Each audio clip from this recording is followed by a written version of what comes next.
ट्रेकिंगला चाललो तुम्ही काय घेतलं आता?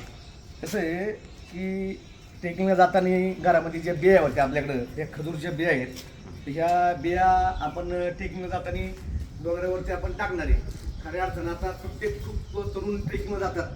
तर प्रत्येकाने ट्रेकिंग जाताना घरातून आंब्याच्या बिया असतील, चिक्कूच्या बिया असतील किंवा घरात ज्या ज्या बिया असतील त्या बिया बरोबर घेऊन डोंगरावरती गाडावरती त्या बिया फेकल्या पाहिजे, जेणेकरून जंगल संपत्तीची संपत चाललेली ती जंगल संपत्ती पुन्हा निर्माण होईल. आणि खऱ्या अर्थाने छत्रपती शिवाजी महाराज ज्या वेळेला मोहिमेला जायचे त्यावेळेला जाताना प्रत्येक मावळ्याजवळ बिया द्यायची आणि त्या काळामध्ये सुद्धा त्या बिया त्या गाडावरती फेकल्या जायचे. त्याचं कारण की जंगल निर्माण झालं पाहिजे, पर्यावरण झालेला ऱ्हास संपला पाहिजे.